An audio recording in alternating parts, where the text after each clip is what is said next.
I am your host, Adam Grizzly. I'm going to keep making jokes about my beard, man, until I get my hair cut, which should be happening actually next Wednesday. So you guys are going to see Adam Grizzly one more time. And next Wednesday, I'll finally be getting a haircut. Things are starting to ease up a little bit here in Pennsylvania. Still very, very cautious, man. I think my barber is being very responsible with what he's doing. Can't be but not even really more than one person or one client in there at a time. Everyone has to wear a mask, etc., etc.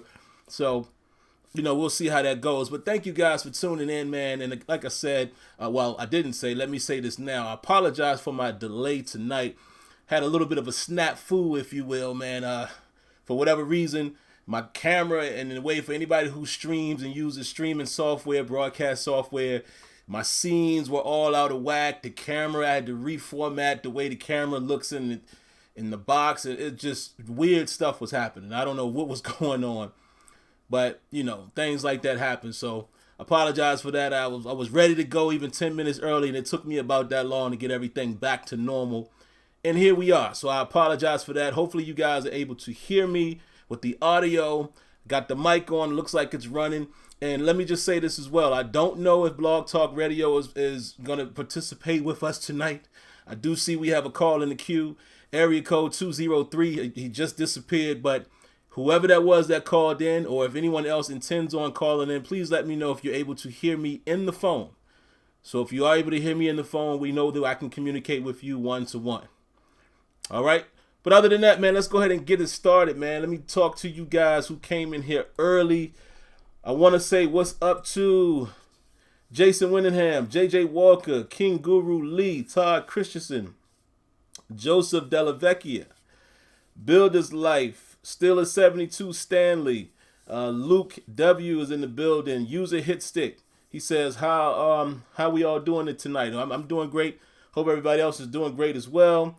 Let's see. C. Antoine Hill, Cowboy Bebopper. Aloha from Oahu Steelers. He says aloha from Oahu. I don't know if I'm saying that correctly. I'm assuming that is a Hawaiian, city, town, whatever you want to call it. I'm sure my pronunciation is way off with that, but aloha to you as well. Eric Williams, Kevin Figueroa, Jared Devil, Pittsburgh Sportscaster, Sippy Boy 302. Jordan Mid, hello Miss Lanisha, how are you doing? Y Diggy, Jalen DePriest, Craig Dickerson, Thad Radcliffe, and we will end it with three more names, or four more names. Mr. ABS, Steelers Fan 97, Steve Williams, and Eric McDuffie. Shout out to you guys, and if I didn't read your name, come on, you know how it goes. I can't just read everyone's name, but hello and good evening to everyone. I say this every week, but I think I mean this tonight. Not a lot to talk about, guys. Really not a lot to talk about. You can see what I put there in the title. I did say, in the title that Ben Roethlisberger is back, how would that help the Steelers? And I'll just give my quick synopsis on that. For you guys who haven't seen it, he has sheared the beard. What we used to always say about Brett Kiesel. And Roethlisberger said he would not cut his hair, shave his beard, or what have you until he was able to throw a real NFL pass. Basically meaning being able to participate with some of his teammates. For you guys that didn't see the small Instagram clip, about 30, 40 seconds video of Roethlisberger on the plane. He's shaving. And then there's Juju Smith-Schuster. Reportedly, there's others that was there, like Connor. I'm not sure who else. But he's throwing the football to those guys. And Juju hits you with the he's back. There you go. So I'll just give you my quick synopsis on what that means. Does that mean that the Steelers will be contenders? And I'm not talking about Super Bowl contention at the moment. I'm just talking about, back to the Steeler way as far as being a team you got to watch out for, in the season and in the playoffs. And then, some other things I'll talk about tonight, man. I'll quickly discuss. Here, I'm forgetting my own notes, so let me take a look. I know one thing I want to talk about is taking a second look, kind of reevaluating James Lockhart a little bit. And shout out to Kenyon if he's in here. Found some news out about him, man. It kind of changes the way I view him now that I watch his film. I've watched, by my count, by now I've watched a total of 7 games. It might be 8. And I might watch a few more, but we found out some news that's going to, kind of have me view him a little differently. And I will share that news with you guys here in a moment. And then the last thing I'll talk about, man, NFL.com, they're basically calling Stephon Tuitt the most underappreciated player. I'll share my thoughts on that. That's really all I got tonight, man. So I definitely foresee this being a quick one. Let me get in the chat really quick, man, and see if anybody commented on whether or not you could hear me in the phone queue. Let's see. Pittsburgh Sportscaster says call in. Speaking of that, I am still exploring the option of call-in studio. I haven't, gone as far as doing a trial, but I think I might get to that tonight because I want to try to do a trial run before, I try to broadcast with them. So it looks like their service might be comparable to what we have here.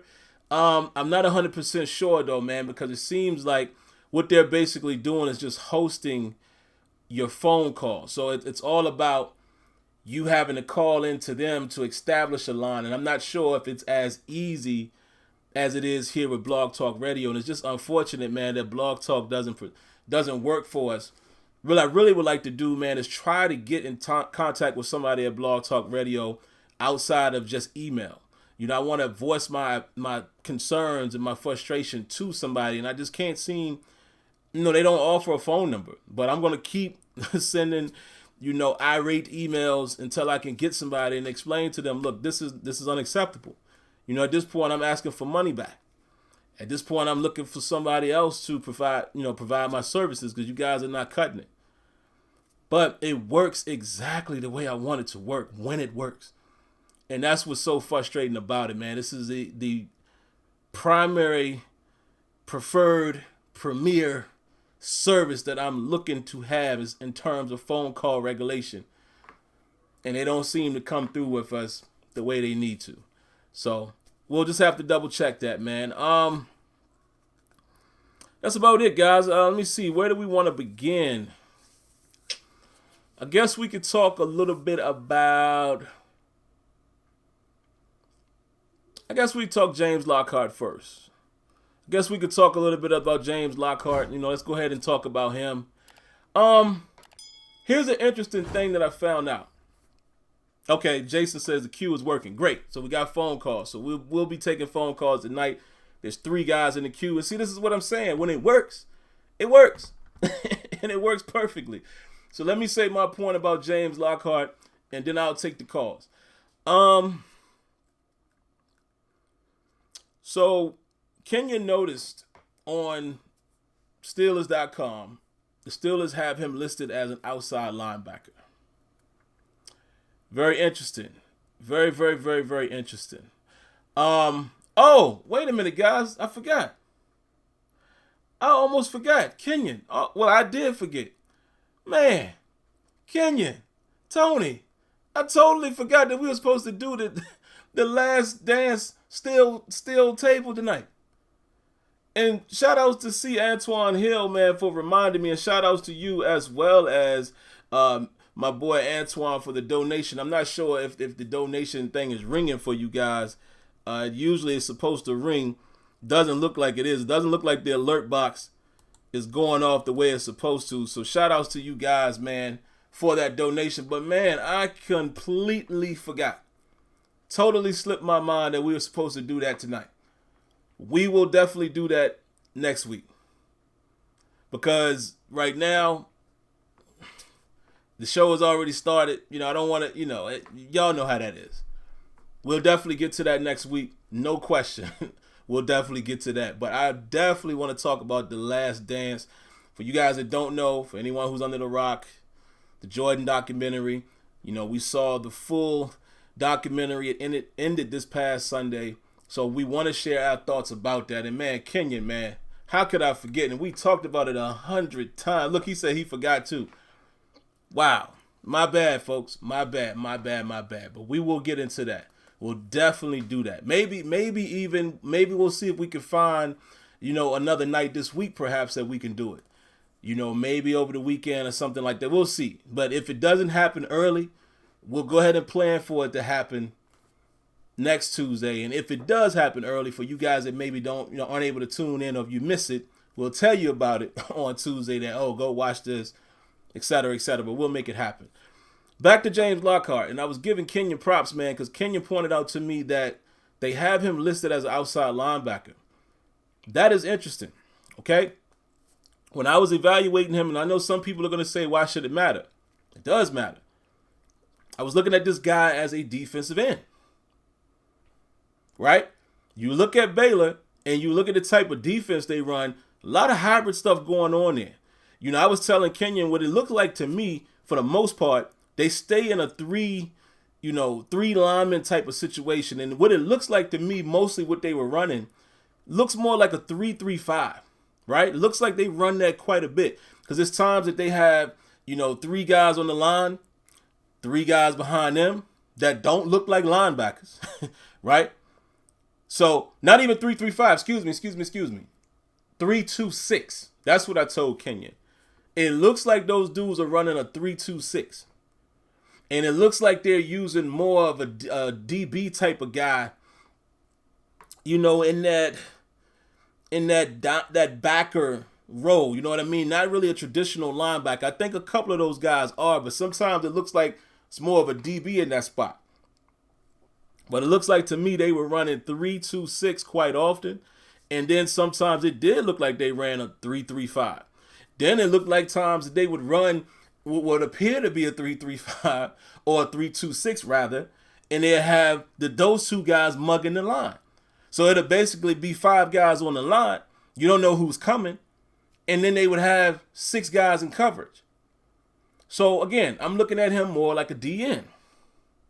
Come to find out, if the Steelers have him listed as an outside linebacker, that changes the way I view this guy.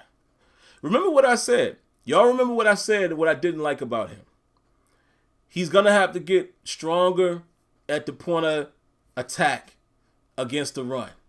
And that was my primary knock on him. I was like, he doesn't really, seems to get swallowed up a lot, against the run. I don't really see him making any real effects. Sometimes, though, I think I said last week on the show, he has a little swim move and a little quick rip that he does that allows him to get into the backfield. I've seen him, do a couple tackles for loss. The production is not really there, but at this point, I'm looking for potential. This guy, again, he's a UDFA, right? So I'm not looking at him as a guy that's going to have X amount of sacks and X amount of tackles, because if he was that good of a guy, obviously he wouldn't have been undrafted. You understand what I'm saying? So what I'm looking at is, okay, where's the potential? Can this guy grow to be something? And what did I say about him? His biggest attribute is his pass rush ability, right? He has some moves. He has a lot of moves, a lot of tools in his toolbox.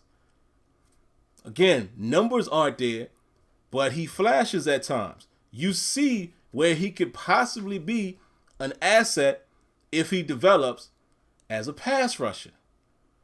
I'm going to tell you right now, looking at what I've watched of him, again, I think I told Kenyon I watched 7 games. I think I might have watched another game or 2 after that. So I'm probably 8 games in. Looks like more of a pass rusher than Tuzar and Ola. Just what the eye test is telling me. Here's the issue. If this guy is being slated as an outside linebacker, Ola and Tuzar, skipper, better be doing like this in camp. Better be looking over your shoulder. And speaking of Lockhart, I don't know how much this guy, this matters to some of you guys, but Bleacher Report has rated him, the most exciting UDFA on the Steelers roster. Take from that what you will. But when you watch him, it's not going to be a whole lot of stuff that's going to jump out at you. It's just like I was telling Kenyon, and Kenyon actually analyzed it a bit more and was like, I don't know, Sam. He flashes a little bit. He does. And especially when you said he's an outside linebacker. And again, that we don't know if that's going to be the case, but that is telling. If he continues to come into camp as an outside linebacker, an edge, that makes things interesting. Because remember, I was looking as a DN. I was looking for him as a D lineman. I was going through the roster when you talk about who's already there as a defensive end / defensive lineman, and I'm thinking, oh, it's going to be tough for him to make the team. Might not be that tough for him to crack a spot at outside linebacker if he shows the flash that he sometimes shows on his college tape. So that changes my opinion of him, man. He has a chance. Because think about it, folks. Bud Dupree, TJ Watt. Well, let's say that in the right order, shall we? TJ Watt, our beast on the edge. Bud Dupree. We'll see if Bud elevates to stud, which he had a great solid Bud year last year. Some of y'all are going to say that's his only year, and I could agree with that. But he looked like a strong Bud last year. It had moments of stud. But I would love for him to be stud all the time. And I know I'm dreaming, but that would be great, right? So you got the Beast Watt, Bud Dupree, Alex Highsmith is your number 3 coming in. Who's behind that? Now, I'm saying that Highsmith is your number 3 because I think, again, clearly a better pure pass rusher than anybody else outside of a TJ Watt. You could almost say, you might say he's a better pass rusher than Bud as far as raw talent and what he brings, again, tools in the toolbox. You might look at Highsmith and be like, yo, bro, if he put it together, oh boy, right? So you would assume talent level, he's going to at least be the number 3. But you know how the Steelers do. The Steelers, you know how they start off camp. Just like when they had Metakevich ahead of, who was it they had ahead of Metakevich? I can't even remember. It might have been Bush. Or one of them dudes. No, it was Bostic, right? It was that year. And Bostic wasn't much better, but, decent against the run. But y'all know how that game goes. But you know how the Steelers do. You come into camp with seniority and who they slate to be here and be there, and then guys earn their way. So that's why I said maybe Highsmith is not listed as the 3, but I think he's automatically the 3rd edge rusher. Then you got Tuzar Skipper, you got Ola, and you're going to have Lockhart battling for that 4th spot. The Steelers are going to keep at least 4 outside linebackers, sometimes 5. That's why I say I got to look at Lockhart again. He has a chance. Now, regardless of what you guys feel about him as a player, I'm just talking about on the Steelers roster. He's going to have a chance, bro. I didn't give him a chance as a DN because of, again, sheer numbers for D lineman. Didn't give him a chance there, and he didn't show me enough as a DN. I was the one saying that the other kid, Taylor, to me, was more of your prototypical DN, Steelers 3-4 type of DN. And I was saying that he might be a better fit. Again, this is before I found out that the Steelers are listing this guy as an outside linebacker. Changes the ball game a little bit, folks. That's just my opinion. Let's remember that name. And let's give Kenyon a great shout out, man, for pointing that out, because I hadn't even looked at the depth chart in the roster. So, there you have it. Let's get to the phone calls real quick, man, and then we'll come back and I'll let you guys hear the rest of my thoughts. So let's burn through the phone calls. You guys know the routine. You know the drill. Keep it short and sweet, and I'll do the same on my responses. All right? First call up is area code 910. What you got for us tonight? What up, Tim? What's going on, man? Doing pretty good, man. I haven't called in 3 or 4 months, but I've been looking, man. I got some important. I don't want to run long, but please let me say this. I heard last week when you were doing I couldn't get through with the phone thing, but I got through tonight with the Ben. You talking about quarter. Let me say this, man. This is worth millions of dollars. In the last 30, I know Pittsburgh since 72, man, since the Immaculate Catch. In the last 37 years, and I want everybody that don't know this, they have always drafted, with exception of, and I know him, Cordell, with exception of him and maybe a little Bubby. Bubby was a guy that wouldn't always stand tall in the pocket. But with Todd Blackledge, Mark Malone, Bubby Brister, there was Tommy Maddox, there was Neil O'Donnell, and there was also a Brown St. Pierre. And I know the history. I mean, and so they've always been the same statue standing tall in the pocket, not and been. In 37 years since Bradshaw retired in 83, I think it was. 37, you count them. And there's only been one offensive, and I stress the word offensive, Super Bowl one. I don't give to Seattle nothing against the homers with Ben, but he had nothing to do with that win. The score was, what was it, 21-10? And 7 of the points was a reverse from, was it Antoine to Hines? Now, what did Ben have to do with that? And the other 14 points, I think, was a 3 and out. If when they had them backed up, that was a good field position. The other one was a turnover. So really, look, Ben won the Arizona Super Bowl, but the Seattle was a defense one, just like our first one against Minnesota, 21-16. How many times did that Joe Green him stop that? He was. I don't want to go long, but I just want to say this. To make my point is this: we need to go in the direction of a dynamic playmaker, because I'm tired of the statues standing tall in the pocket.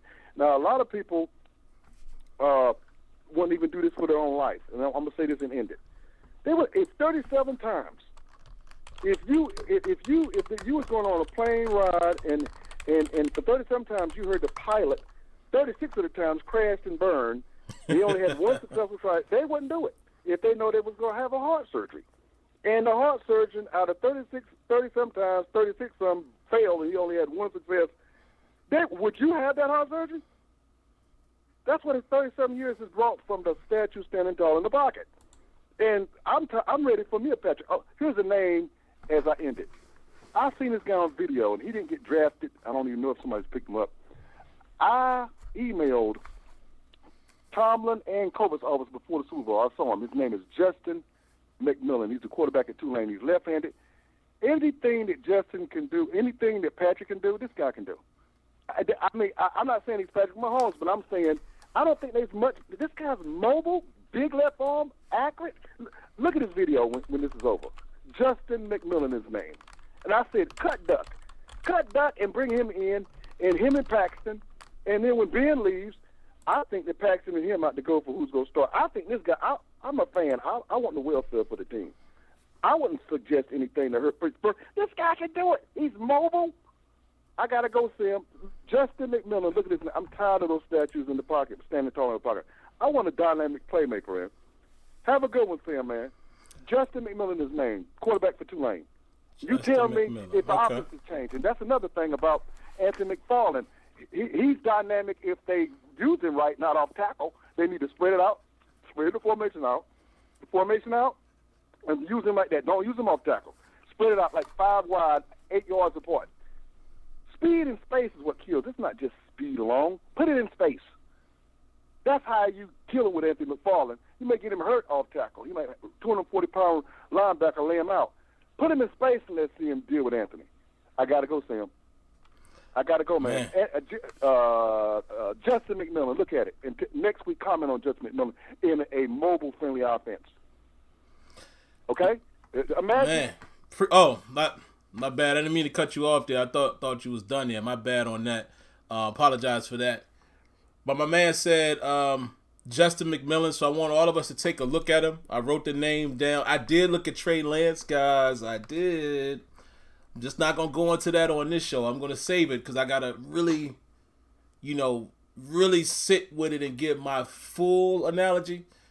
But I did take a look at that kid too. So maybe I can compare the two now. Trey Lance and Justin McMillan. It's funny, 910, what you actually said near the end was where I was going to go. The magic thing that you said, or the key to this whole thing is, what type of offense is the Steelers going to run? Because I get what you're saying about the statue-esque type of quarterbacks. Can't argue with that. Same reason why I thought, at the time when we got Cordell, I was a little like, oh, okay, that's different. When we drafted a Dennis Dixon, I didn't understand how that was going to fit. Even when you look at the type of backups that we had around that time. Guys like, let's say, what's his name? Byron Leftwich, right? Same type of deal. He's not necessarily the mobile of the mobilists. He could run a little, but more of a stand up there, stand upright type of guy. Charlie the list goes on and on. But it all comes down to what type of offense is the Steelers going to run. You know, if the Steelers are going to run a type of offense that, let's say, a guy like who a lot of you guys wanted. Come on, why am I forgetting my man's name? Jalen Hurts. You know, would he fit in our offense that we run right now? Probably not. So it comes down to, I would love to see us go that route as well. You know, I'm going to be a little, I'm not going to say biased. You know, I'm not even going to do that because y'all know how I feel about Patrick Mahomes and how I felt about him before before he was drafted. Let's talk about another name. I look at a guy like Russell Wilson. That to me is what you would need in this type of league. A Russell Wilson and Aaron Rodgers in his prime type of guy. A guy that can get out of trouble and run smartly. That's kind of what Mahomes does as well. Not so much the Lamar Jackson. No knock on Lamar. Lamar is phenomenal, you know, as far as what he does. But I don't necessarily think I want that guy. You know, I'd rather the Russell Wilson or the Patrick Mahomes over a Lamar Jackson as much as I love Lamar's skill set. So, can't deny that. But, you know, it's just going to come down to what the Steelers are going to run.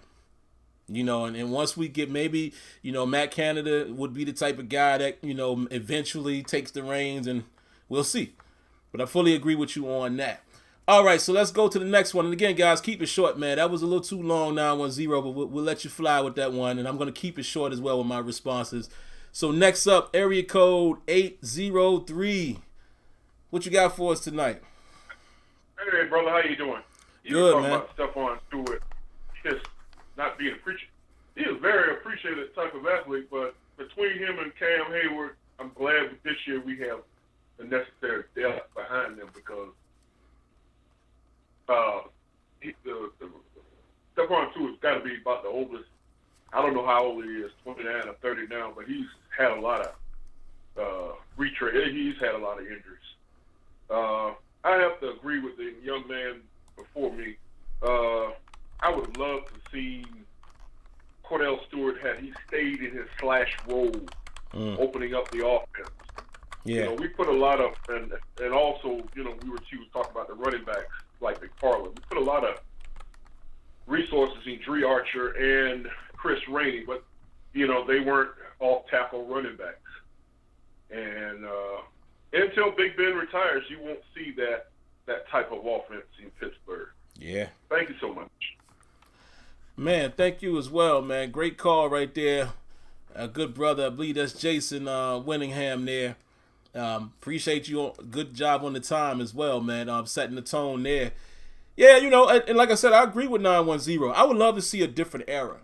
You know, it's just, we all know what it is, man. When Ben is there, we got to go with what Ben Roethlisberger is going to offer us and hope that they infuse, you know, some different things. Like I was listening to Steelers Depot. I want to say one of their podcasts from last week where they were saying they don't, you know, Dave Bryant religiously says this. They don't know why we don't run play action. You know, we don't run play action that often. And is it a question of, does Ben not like it? I mean, I don't know. So I hope that this year we start seeing some sprinkles of things. Like, obviously we had to do it last year when Ben was out.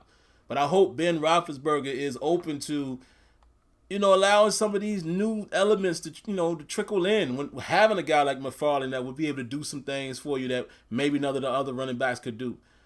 You know, and taking advantage of the guys that you're going to have out there receiving the ball and getting different matchups and different looks and motions. And I hope so. But the reality is, until Ben Roethlisberger is no longer at the helm, we're probably looking at somewhat prototypical offense of a Steelers nature that we've seen in the last few years. So I hope not, but we shall see, man. And thanks for the call. So let's move on to the next one, and then I'll get back to the topics, and then we'll pretty much be up out of here. Area code 678. What you got for us tonight? Yes, sir. Yes, sir. They were one of the only ones that had a quick draw. Yes, sir, Chip. Hey, What's up, man? Taking our call, Sim. Oh yeah, no question, man. Not much. Even though this is 678, it's really 412. We from Homewood, Pittsburgh, and we've been following the Steelers since the 70s. Quick question, two of them. Mm-hmm. When we seen Ben throwing the ball we seen no yak out there. That didn't make it happen. And then also Patrick Lynch or Mason Rudolph. That's my two questions for this evening. Now, my question about half leg, no yak, is he gonna be able to beat out? Is he gonna beat out Deontay Johnson? Is that gonna happen? You think so?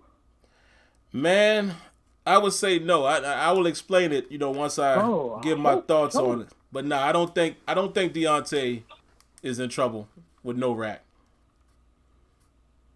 Okay, and then another quick question on that. Couldn't even was it Quadre Henderson from Pitt? Couldn't he beat out half leg, no yak? I don't get. I mean, I was nervous, man, when I seen him on the video. I was like, oh my gosh, this dude, like that's Ben's boy, man. Like that's his boy, man. Like that is his boy. He ride or die with this guy, and everybody knows the dude gets 2 yards in a cloud of dust. You know what I'm saying? But I don't want to. I just want to let you know whenever you see 6, 7, 8, it's really Homewood, buddy. I really appreciate you taking my call, Sam. You have an excellent show. Still a Depot. You recommended them, and they do good, but you involve the fans. You allow us to call in and express ourselves. You know what I'm saying? And that's what makes your show number one. Thanks for taking my call, man. Man, thank you for that. I appreciate it, man. And always, man, honestly, that's really exactly what I want to bring to this show. I could lose the headphones now. That's really what I try to bring, man. Like, just real quick, just as an aside, that's the type of person I am. Like, I wanted to figure out, okay, what can I bring to the table? I'm a huge Steelers fan. I love football. I played football, and I wish, somehow I could still play some football, right? And that's the reason why some of us still play Madden and things like that, because you still just want a piece of football, right? But I knew I couldn't do the type of work that a Steelers Depot does, because I can't do this. That's not my 9 to 5. I'm not at a point where I could do this forever. Each and every day, and that's my whole job. Because of course, if I could, I would try to grab people like Kenyon, hint, and be like, yo, you need to be the resident scout or something like, what I mean? Like, I wish I could do something like that, but I can't. We're just fans. So what I always wanted to do was say, okay, what can I do? Well, this is what I could do. Just do it the fan way. This is the perspective of an ordinary fan that's passionate about the team, that involves the community. That's it. So it's cool to hear you give that feedback and say, to you, it's number one because of that reason. And I definitely appreciate that. That's what I try to do here, man. Let's talk about no rack for just a second.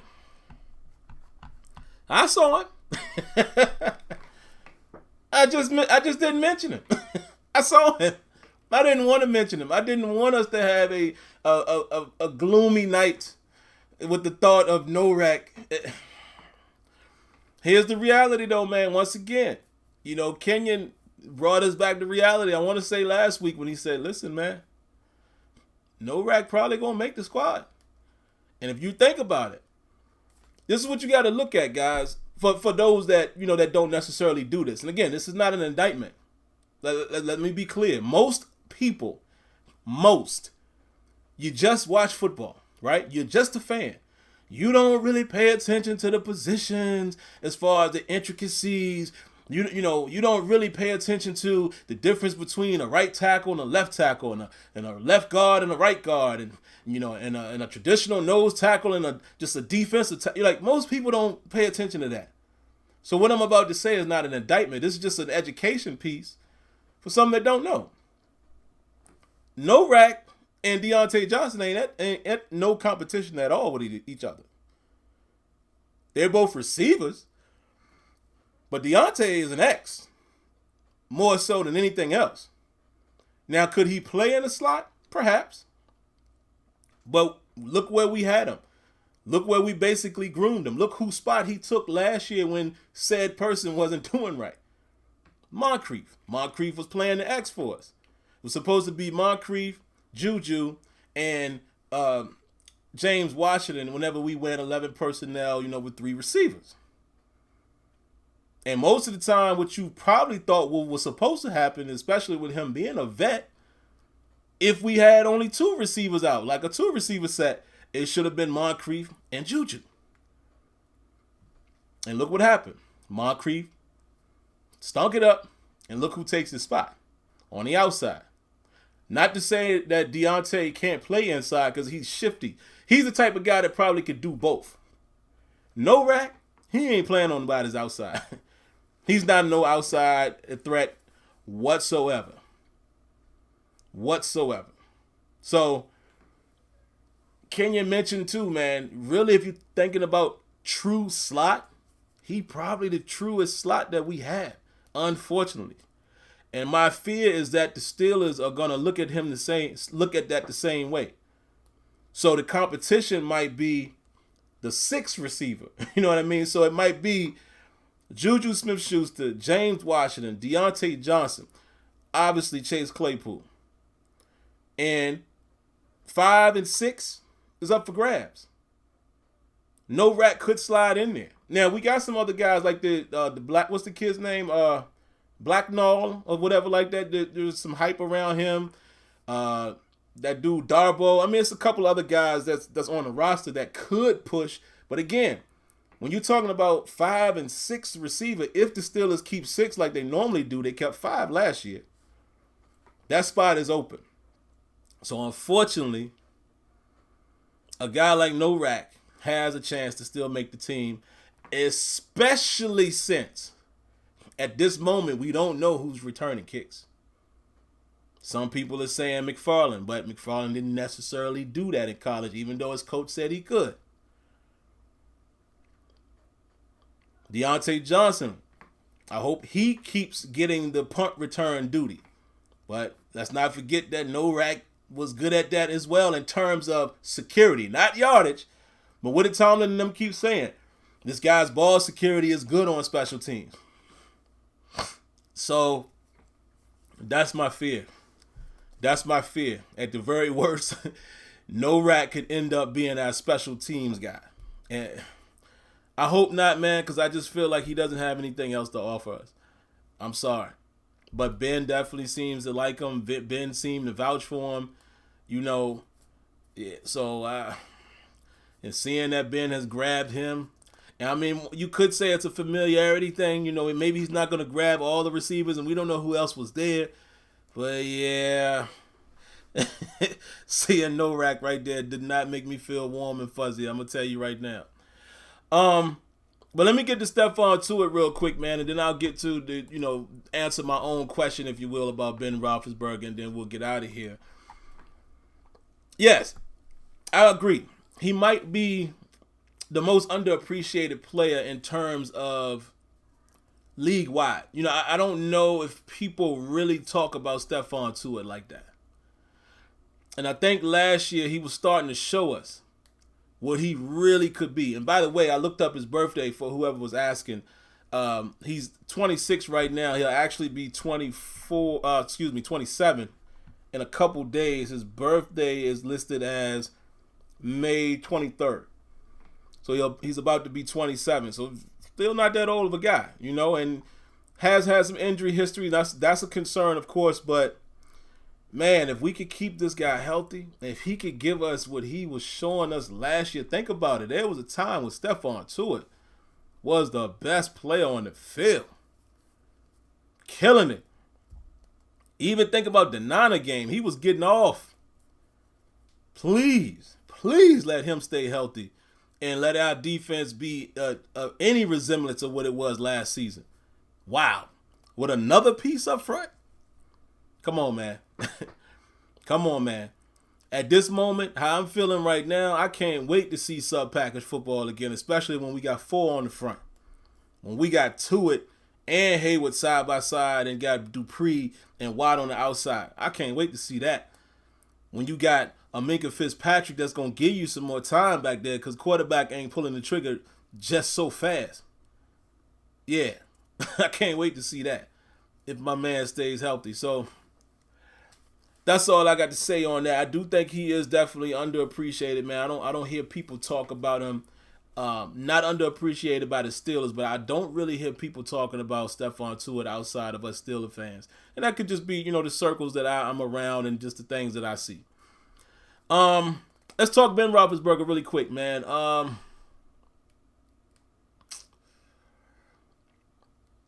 What does it mean for the Steelers for Ben to be back? And what I mean by back, again, just to bring it all, to a simple head here.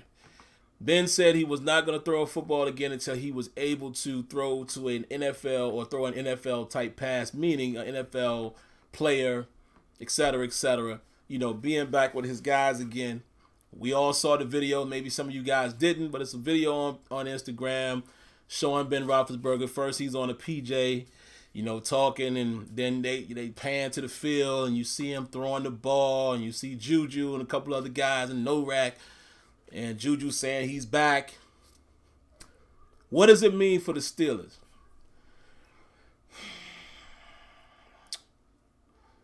I'm going to try to be positive first. What it would mean positively wise, can I get the right word out? It would mean, whoa, Steelers offense is now playing as good as that defense. Whoa, Ben Roethlisberger saw that guy on 4th and 1 against Cleveland. Whoa, Ben Roethlisberger would be able to control tempo a little more than those guys would.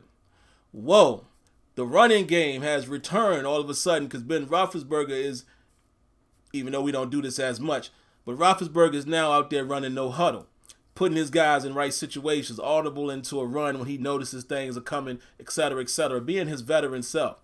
Wow. Steelers' red zone offense has really increased significantly more than it was last year. Wow. Ben Roethlisberger is looking kind of like he did in 2018. It looks like he never missed a beat. Those would be all the positives. Combine that with the 2019 defensive performance. Now you're talking about a Steelers team that's in the playoffs.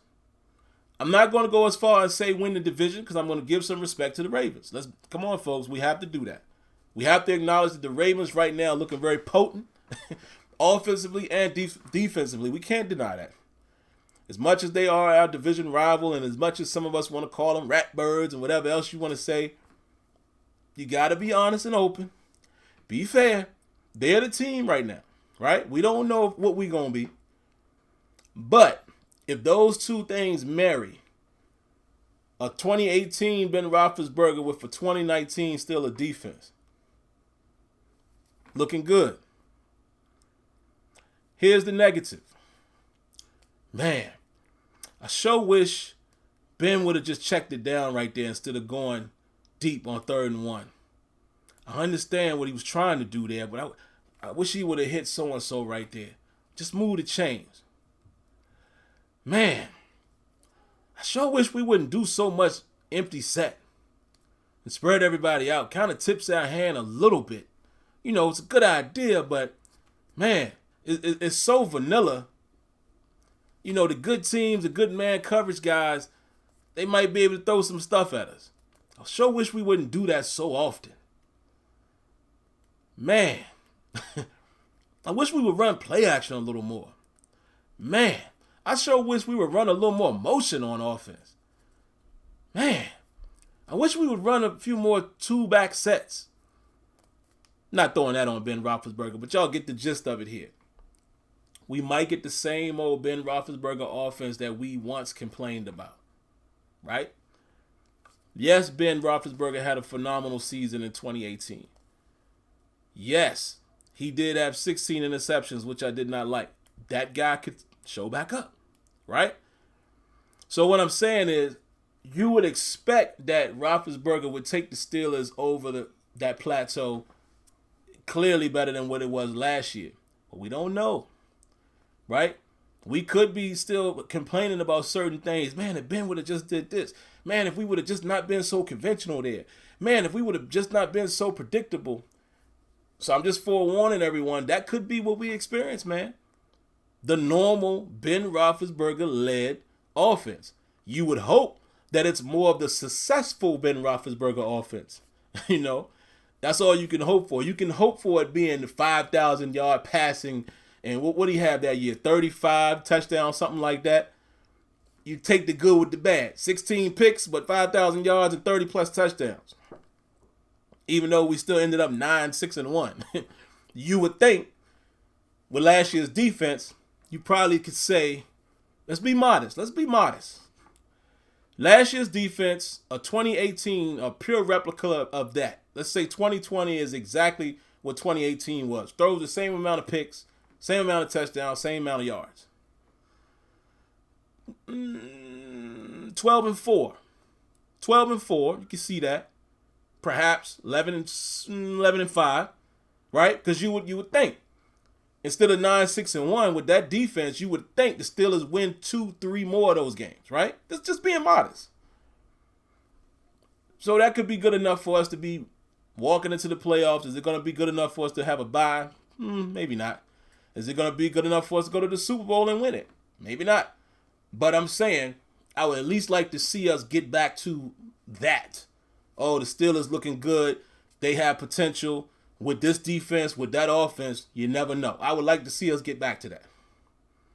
That's just my assessment, man. That to me is what it's going to mean for the Steelers. You know, probably a few more wins, right? Probably getting us to at least a double-digit win season you would expect. But I'm not ready to say that we winning Super Bowls or we're going deep in the playoffs just because Ben is back. You know, conventional wisdom would say perhaps, maybe, if you look at the 13-3 year, you know, when we lose the divisional round, had we had that defense, maybe we walk into the Super Bowl. Who knows? Maybe we go to New England and get it done. Who knows? But I'm gonna be a fairly even fan, man, and not just be a homer and try to predict this thing in a more realistic fashion and let it surprise me. So that's the approach I'm gonna take. So, man, let me get in the chat for a little bit, man. I'll spend a few minutes in here with y'all, man, and see what y'all got before we get out of here. We're gonna start with Sean. Let me go back. Manningham. He says, but in 2018, the defense wasn't as good as last year. True. I mean, all of these things are speculations, predictions. You know what I mean?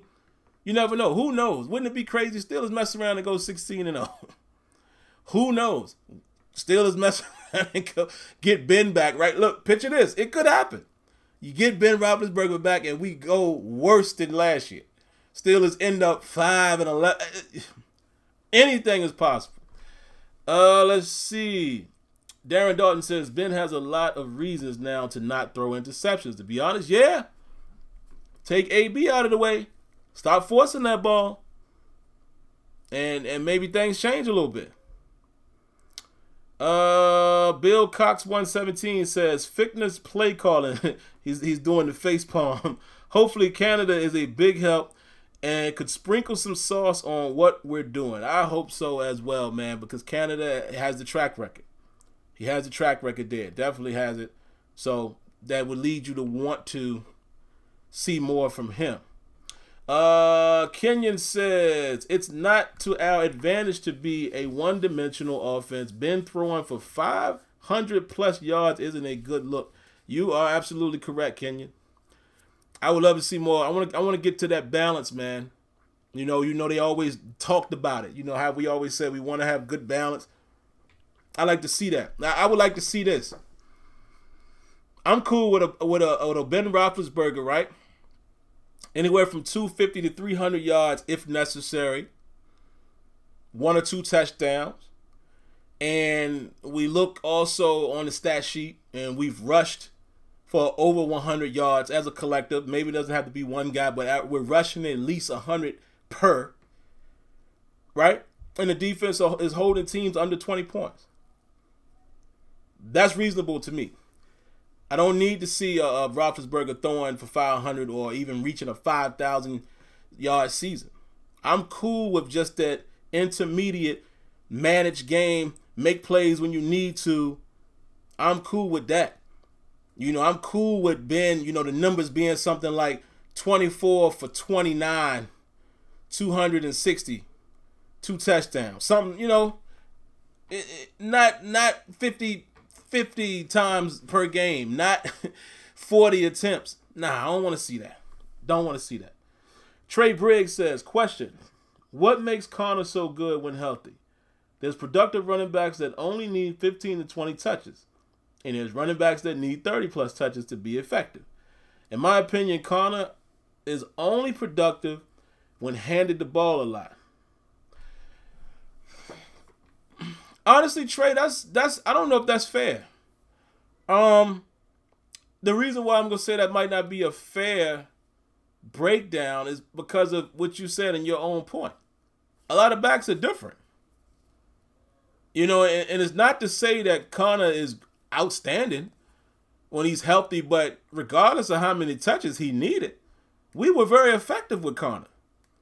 Think about that before he got hurt. Same season, if I'm not mistaken, in 2018. He was doing things, he was outperforming, not saying better, air quotes, not better, but he was outperforming Bell in certain metrics that season. And that's all that matters to me. I don't care if it means I got to give you the ball 30 times. There was often times when we gave Bell the ball 30 plus times. So I don't know if we could do that, right? I don't know if I could compare it based off of the number of touches, because there's a lot of variables that go into that. Example, we got a guy on that team now. Anthony McFarland could easily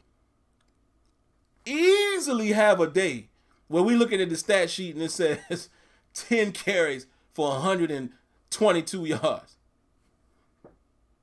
Easy.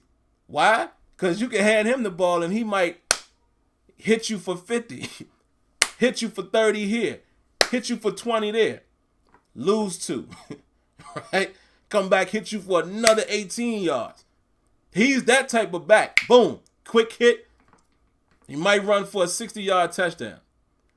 But so that's not, it's not a fair comparison to say who's more productive, because like what you said, the style of back dictates a lot, right?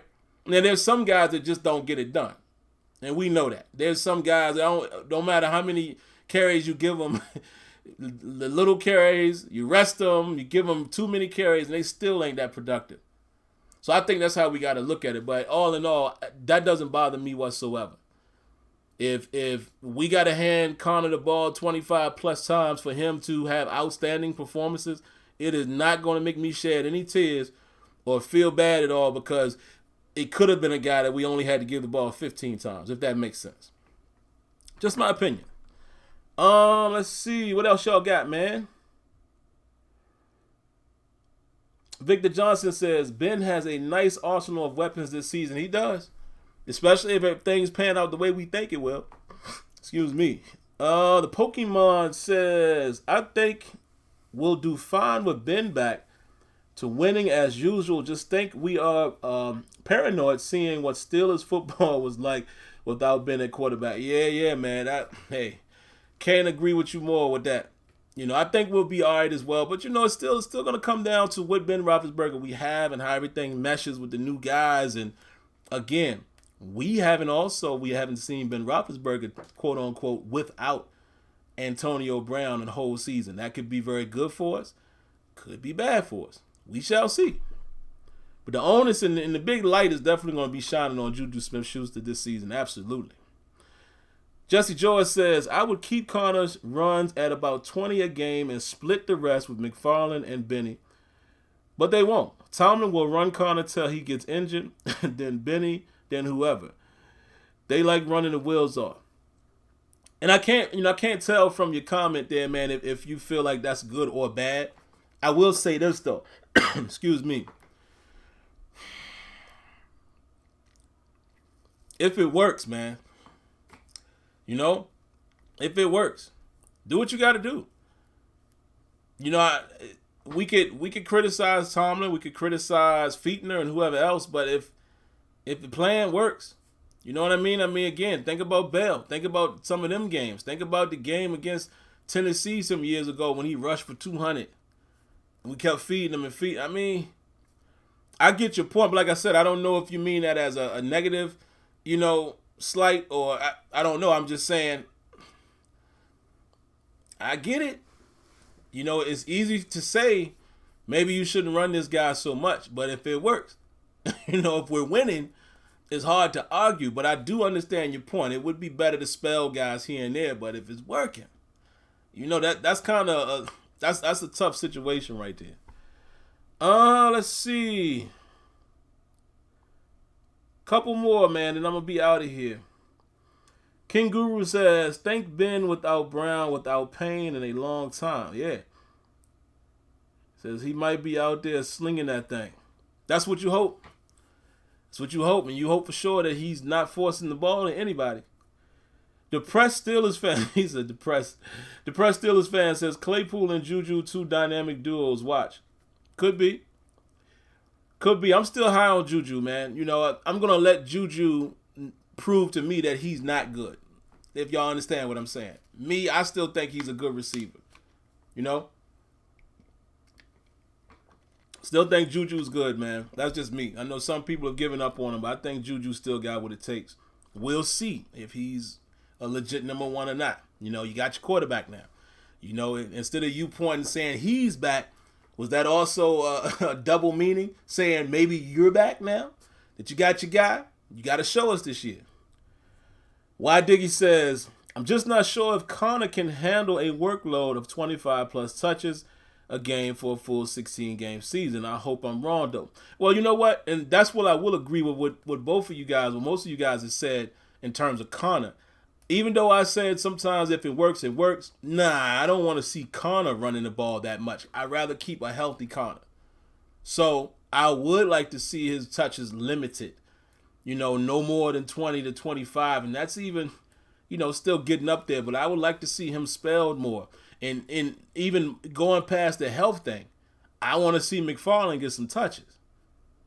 McFarland has the opportunity to be a home run hitter. You know what I'm saying? I want to see that. I want to see Benny sometimes come in there and ground and pound when it's short yardage.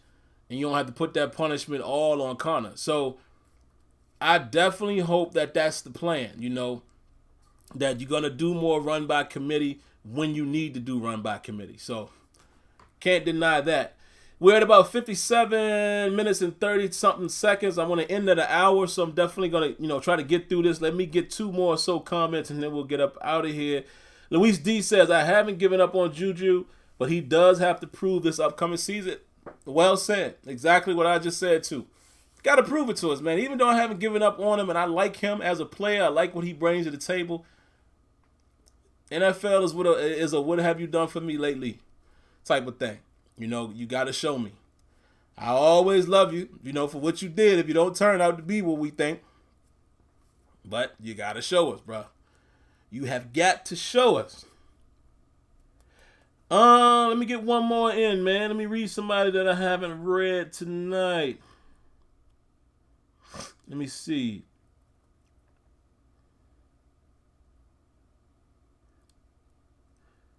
All right, I'm going to read these 2. Because one of them is short. And it's just basically a comment. Sweaty Bones says, a lot of contracts up next year. Yeah, there are. It's going to be interesting. And the last one, Russ Obenstein or Obenstein. Please let me know how to pronounce that. He says, Sims, hoping to hook up with you and guys for a game somewhere in York this season. I'm outside of Lancaster. Would love to meet you, Kenyon and Tony. Hey, man, I'm all for that. You know, we can make that happen. However, Kenyon lives in Los Angeles, right? He lives in L.A. Tony lives in Maryland. And, you know, Tony has other obligations, you know, things like, you know, with church services and things like that. He doesn't always have the ability to make it to us in time for a game. But perhaps, you know, a late game. Like Tony has come up sometimes and watched the game with us. You know, when it came to like a late night game or even an evening or 4 o'clock game or something like that. We'll see what we can do, man. But a lot of times, you know, Leonard and I, if they're not showing the game locally, we'll hit Primanti Brothers. It's not too far from us. I know they got one in Lancaster too, but they have one down here in York. So, yeah, I'm sure we can find a way to make that happen. I definitely will be open to that, man. It's always great, you know, to not only meet other fans, but this would be even cooler. Somebody that, you know, we've kind of found each other here on YouTube and hear you right here in the area and then we can kick it live. So yeah, definitely. Yeah. Kenyon ain't close at all, man. And I would love. We're gonna try to make that happen one of these days too, man. Me and Kenyon have talked that maybe, because I tell every Steelers fan, and we'll end it with this. You got to see a game at Heinz Field if you get an opportunity, man. I know a lot of you guys are on all different parts of the country, but, man, there's nothing like it. When I went to my first game, it changed everything. Just experiencing the game that way. And, I mean, some of you guys have probably been to a professional football game. Maybe some haven't. But when it's your team and feeling that energy and just feeling the energy of Pittsburgh and just the fans, like, you understand what I'm saying, man? When you're in when you're in a place where for miles upon miles it ain't nothing but Steelers fans, right? Like, and some of you guys have seen this on TV. They got the little train tracks that you see by the stadium. So I got smart over the last few years, right? I said, you know what? I'm not gonna park. Here's a pro tip. Don't park by the stadium, bro. It's gonna run you $40, $50. Now, if you just don't care, have at it. But let me tell you an easier way to do it, and it's better for traffic purposes, even if it ain't about the money. Find a train station to take the train in. I think the one I park at is, and you guys from Pittsburgh, I know I'm not going to remember it right now. It's North something. I think it's North something is the station I think I go to. It's probably about, I want to say, and I could be saying this wrong, North, that might be the actual station at the stadium. I can't remember. But either way, the station I park at is about 6 stops from the station that you get off, right there at the field. And let me tell you, going and coming, the train is filled with Steeler fans. And this is what I found out last year when I was at the Colts game. Free. It's free to ride. Now, I don't know if it's always been that way, because I know the first time I rode that train, I know I paid. Free to ride, man. You just park, and it's free fare to the game. The easiest way to do it. But again, you guys, North Shore, there you go. Now tell me this, guys. North Shore is the one I get off at. But the one that I park at, I can't remember it. I don't understand why I can't remember it now. As soon as I see it, it's one of the ones that has a garage. So you guys help me out. That's from we're gonna get my Pittsburgh geography lesson here tonight really quick. For you guys that know the area, I think it's the first station that has the garage from North Shore. Whatever station that is, that's the one I park at. And I want to say it's about 6 stops from there. So I'm looking in the chat, man. I want to see if you guys can get me right. Or maybe North Shore is the one I park at. See, I could have it wrong, but I think North Shore is the stop that I get off at the station. See, I'm not from Pittsburgh, guys. I live in Pennsylvania, but I'm not from Pittsburgh. So, I'm still, even though I've been going there for a decent amount of years to games, I don't know the area like that. Somebody get me straight. But if not, man, if you guys don't get that information, it's all good. But I just wanted to see if you guys could. I wait a few more seconds, man. If somebody can give me that info, so at least you guys will know. So if you guys are planning to go to a game, I don't know if it's gonna be this year with fans and stuff. Unfortunately, with the whole, the virus situation. But let me see. I don't know. I don't think anybody really knows. You know what? Hold on, man. It ain't nothing but a quick lookup, right? This all live, man. Y'all gonna find out tonight how I travel. Let me see. Gotta remember. Pittsburgh Transit. Train to Hinesfield. I'm checking the chat, and I don't see anybody saying it. I don't know, Sim. I always take the Uber. Yeah, hold on. I got y'all. This live, I don't think y'all mind. I'm giving y'all some good information. Ain't no big deal, but I'm going to tell y'all exactly what it is right now. As soon as I pull up this map, man, I got you. I'm looking, guys.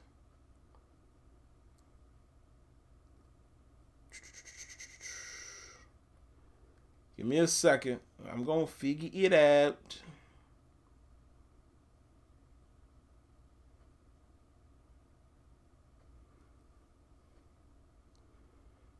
All right, light rail to Hinesfield. I'm just trying to find a map of this system.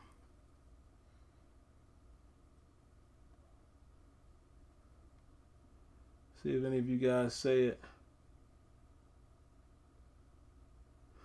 So what we're doing for anybody who's jumping in now, man, I'm just trying to give you guys the exact stations that I park at to and from the game when I'm in Hinesfield. Let me see.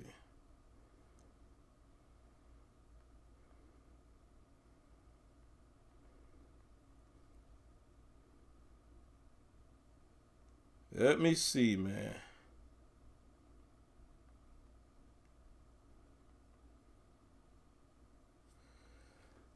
It's funny, man, because if I wasn't trying to tell you guys how to get there, I would find this right away. Ain't that funny how that works?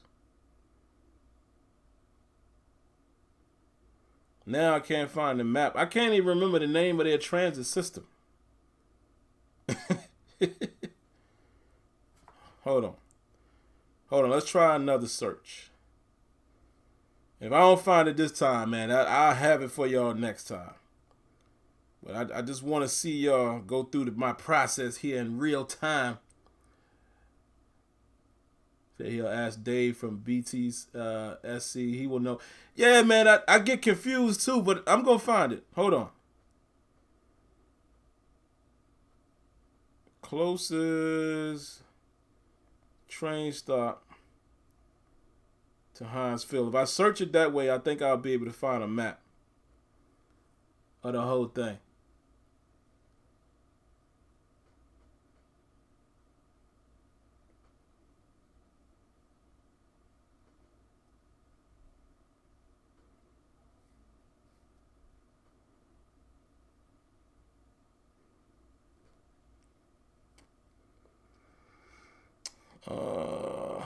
Maybe Pittsburgh Transit System. What is the name of that train, man?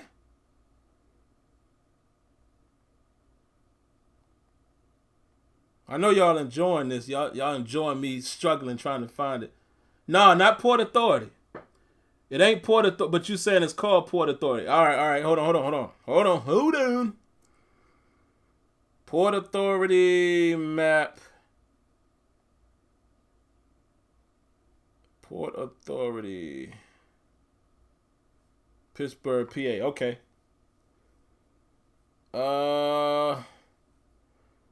I'm trying to get the map of the whole thing. Port Authority for Allegheny County.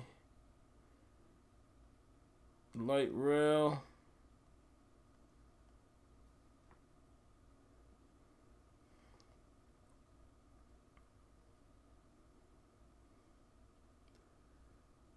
Port Authority stations.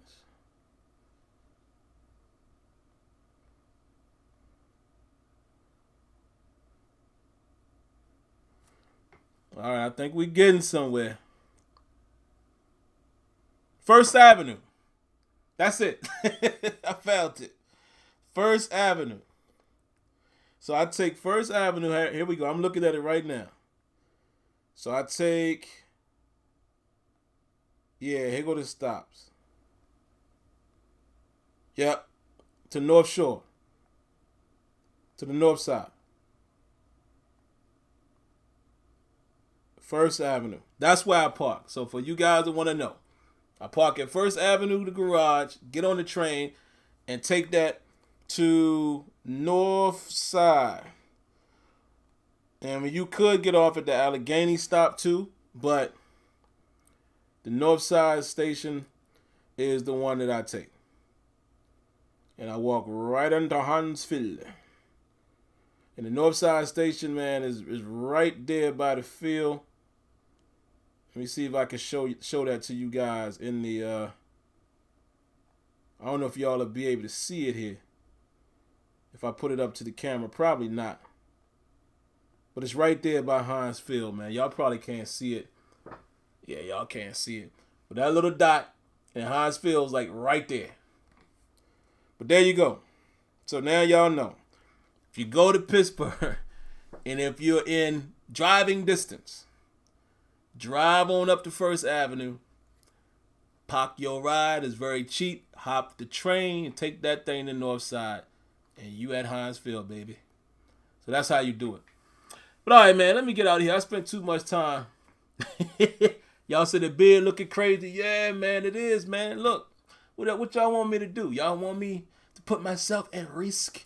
But like I told you guys earlier in the show, man, Pennsylvania we're in the yellow right now. Our county is a yellow county, meaning, you know, they're doing little things to open things back up. So, you know, on the 22nd, things will be able to open. I've made my appointment for the following Wednesday, right? So not tomorrow, but next Wednesday.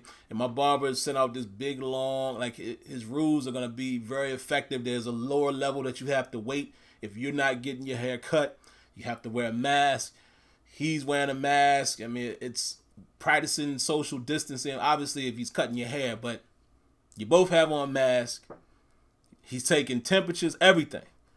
So Wednesday, I will be back to normal, which means you will see one more Terrible Towel Tuesday with the terrible beard.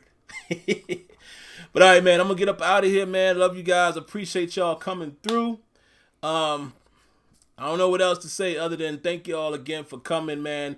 Please do this right here. Thumbs up. Whoop, here it is. Thumbs up. Subscribe if you haven't. And if you have or if you will, click that notification bell. And definitely hit the thumbs up, man. Y'all have no idea how much that helps by hitting the like button. Like, if you like it. And other than that, I appreciate everyone for the donations here in the chat. For you guys that may want to do that some other time, if you do it on YouTube, there's a $sign down in the chat. You click on that, allows you to donate. If you prefer to do so outside of YouTube, I do have PayPal. I have Cash App. That information is in the description. I haven't created a Patreon yet, but I know I need to do that. As you hear Blog Talk kicking us off there. But yeah, that's all I got, man. Hope everyone stays safe. Have a great night. Have a great week. And thank you for tuning in to Terrible Towel Tuesday. Catch you guys next week. Peace.